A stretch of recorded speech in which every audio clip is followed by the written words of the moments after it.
Cheers.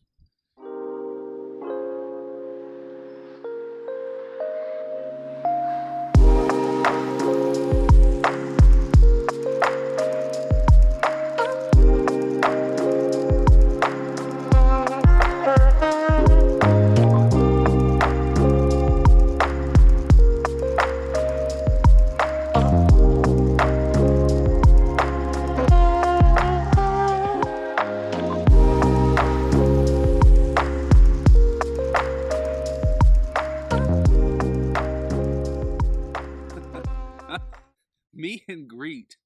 It's it's the ultimate destination for the people like me, the people in the back of the back who just want to cook some damn good barbecue and meet some damn good people, smoke some damn good cigars, drink some damn good beer, and don't judge me. I'm drinking beer and whiskey because I couldn't decide which one I wanted.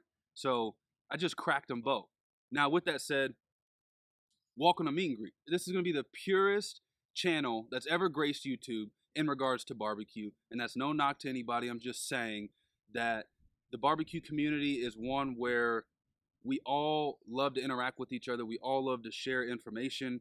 We love to share our experiences. And so to me, there's no other community like the barbecue one. And so for me, I just wanted to create a platform where we could all just kind of interact in one central location. And I'm going to try to bring you guys some new and creative content. I'm going to kick off this channel with what I deem the most epic the most epic 500-gallon smoker build to ever exist.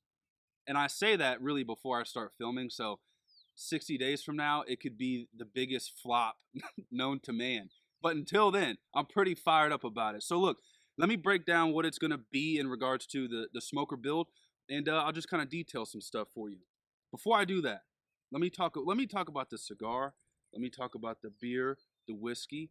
And if you're like me and you're a self-proclaimed cigar aficionado, I geek out about this stuff. So we got the Davidoff, the Winston Churchill, I believe it's the late hour. Yeah, the late hour. And this is a dark Maduro wrapper off the top of my head. I think that's what it is. It's a beautiful smoke. Davidoff branched off with this one. I believe they aged it in whiskey barrels, something to that effect. Point being, it's a bit different. It's a bit more a robust smoke. So that's what we got on the smoke. I love this one. On the beer, we got Miller. What else do I need to say? It's a fine Pilsner beer. And on the liquor, we got the Texas blend. That's my first rodeo with this one. I actually had it at a barbecue restaurant local to us. It was good. I've heard about it. I've always seen it. Never drank it. Drank it, loved it, bought it. So that's what we got going down now. Okay, so let's unpack this thing. Hello, my name is Marcus. I live in central Missouri, right in between St. Louis, Kansas City, and I love barbecue. It's about as simple as I could put it. I've been barbecuing for a long time, since I was about 13 years old, and over the years, I have learned a lot. So, out of that passion for barbecue, as most barbecue enthusiasts do, we start to move up our cooking unit.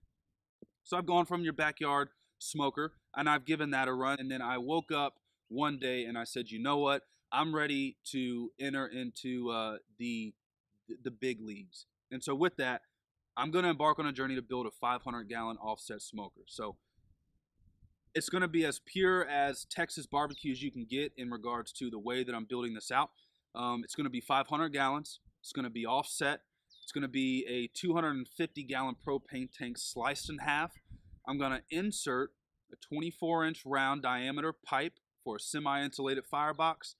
I'm going to put an 8-inch stack on the far end, and it's going to be great. It's going to be perfect. I've always wanted to own a 500-gallon. I've always been in between a 250-gallon or a 500-gallon. And you could run it 1,000 different scenarios. Do I need 250? I really don't need a 5, but for me, I landed on the 500 because we're going to throw, myself, my wife, my mother and father-in-law, we're going to throw what we expect to be a pretty big 4th of July party. It's going to be a big bash, if you will. And as the guy in the family who does the barbecue, they say, hey, Marcus, do you mind cooking some meat for us? And the answer is always, of course. Now, I run into the issue I run into all the time, which is meat timing. What proteins are we cooking? How many people are we cooking for? And so, as we started to plan out this big Fourth of July event, we realized this thing's going to be bigger than we probably expect. So a big event calls for a big cooking unit. So me being the opportunist that I am, I used our 4th of July party as a reason to justify a big 500-gallon smoker. So we went through all the ideas. We could rent one. I could try to buy a commercially produced, a primitive pits, a mill scale, a Moberg. But of course, as we all know, the wait on those is very long. So yeah, then we started down the rabbit hole of what does it take to build this thing. We're on a timeline, and then I very quickly realized that I am at a severe deficit. I have no idea how to weld anything. I've never cut steel in my life. I barely know how to multiply and divide. So when it comes to rulers and mathematics, that's not my specialty. Uh, and I can keep going down the list. Point being is, I don't know how to build a smoker. So wife and I put our minds together. We said we can do this thing. So we've been on this journey now for about 30 days of sourcing material, measuring doors, getting the smoker all situated. And so I am going to release, again, what I think is going to be the most informative video that has ever graced YouTube in regards to building a large scale 500-gallon offset smoker. I just want to unpack a little bit the materials that are required to do this thing. I've managed to source my tanks. I managed to source my smokestack, source my insulated firebox, and at this point, we're really at, I don't know, if you know football, we're in the red zone. But really briefly, I just want to 30,000 foot overview, just kind of walk down, real simple. If you're thinking about embarking on this journey, for sure, 100%. Here are the things that you need to be thinking with that you need to start searching. Holistically, you're going to need a 500-gallon propane tank. You're going to need a 250-gallon propane tank that'll be allocated towards the firebox. You're going to need, if you're going semi-insulated on the firebox, which I am, you're going to need a 24-inch rolled steel pipe. The thicker, the better. I'd say anywhere between a 1/4 inch to a 1/2 inch is ideal. I think the sweet spot, though, is 3/8 inch thick on the wall of that steel pipe. You're going to need a 8-inch Schedule 10, 8-inch diameter Schedule 10 steel pipe for your smokestack. And then, there's, of course, some auxiliary stuff that you're going to need in order to, fill in the rest of the tank. So some of those items are a cutting utensil. You got to cut the steel. It could be, some people call it a metabo or an angle grinder, some kind of slicing device or plasma cutter if you're proficient in that field. A lot of cutoff wheels, a lot of them. As far as steel is concerned, some angle iron, some sheet metal to fabricate your collector for the smokestack, some expanded metal for the grates, some piping and some tubing for your hinges if you're fabricating your own hinges, some like stainless steel handles or wooden handles for the doors. You're going to need miscellaneous measuring utensils. You're going to need miscellaneous marking utensils, Sharpie, pencil, and that's about it. Oh yeah, and don't forget, as I forget often, you're going to need someone who can weld all these items together. I was going to attempt to do that myself, but my mother-in-law knows a great man, Mike. Mike, you're a great guy. He's going to come out here for a couple beers and some dinners, and he's going to help us weld. So you got to have someone who knows how to weld, and if not, you're going to need a welder. I think a 140 MIG welder is ideal. So if you're going to try to weld this thing yourself, you're going to need a MIG welder. I think a good starting point, if you're really going to embark on this journey of fabricating your own offset smoker of this size, is just being able to outline your ideal pit. Don't forget, this is your smoker.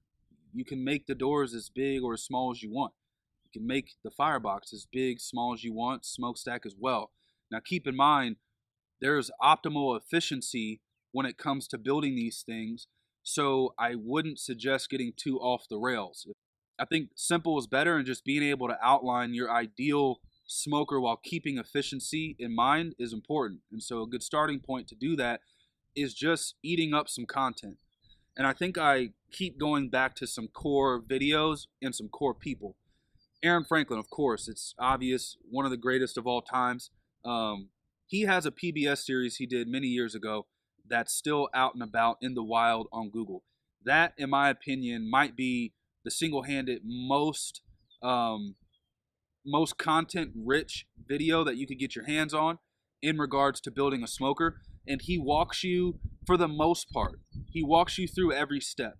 And so for me, lining out each step that he showed via video was huge because it took out a lot of the guesswork. And then all you have to do is fill in the in-between. So the items he didn't touch on, you would then utilize YouTube and utilize the Facebook forums to answer most of those questions. But don't overthink this thing. It's a smokestack. It's a collector. It's a 500-gallon cook chamber with 2 doors. It's 2 grates, and it's a firebox. Simple. Now, obviously, doing it becomes difficult, but my point is getting the information to build your blueprint. Don't overcomplicate it. Okay, so a lot of information. My intention with this platform that we're all going to create is to just create an environment, an ecosystem where we all communicate with each other. And I wholeheartedly mean that. I want to create something where we can ask each other questions and be insightful and share our thoughts. And like, I've been on a barbecue journey for well over a decade. And so I've just decided I'm going to start to document my journey. And so right now, where you guys caught me is my journey is I'm building a 500-gallon smoker, and I have no idea what I'm doing. So that journey is going to get documented. And down the road, I'm going to document big cooks. I'm going to document how I do a brisket or how I do ribs and everything in between. And so for me, I just want this platform to be this sounds weird, a safe space. But I want it to be a place where you crack a beer, you light an incredible cigar or whatever you smoke, which we don't have to get into that. I want it to be an environment or ecosystem where you're dying for that YouTube barbecue content, and you know damn straight that if you type in meet and greet, you're going to be able to hop on there and get a different view, a different look. You can jump in the comments. You can go down that rabbit hole, right? We've all been there. So that's my intention with this platform. And again, leave any question in the comments. I don't know how far and wide this video will reach, but hopefully we reach the tippity tips ends of the earth. I hope we go wide, we go far, we go high, we go long. Okay? And I mean this when I say I have an unhealthy amount of hours of research behind barbecue, behind building these smokers. And so if you have questions, leave them there. I'll answer them. Let's be honest here. This video probably doesn't have that many views yet. So if you leave something in the comments, I'm going to communicate with you. And you and I, we're going to build this platform one beer at a time. Cheers. I'll catch you on the flippity flip. I don't like that. Back up. Nope. You don't have to stop it. I don't like that. It doesn't matter.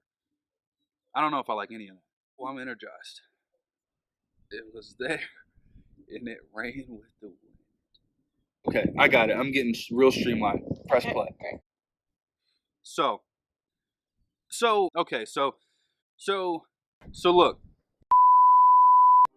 If you're like me, and you have a wildly sick obsession with barbecue content and barbecue videos, hit that notification button. Hit it. And that subscribe button. I'll ping your pocket next time I launch a video. You won't regret it, I promise.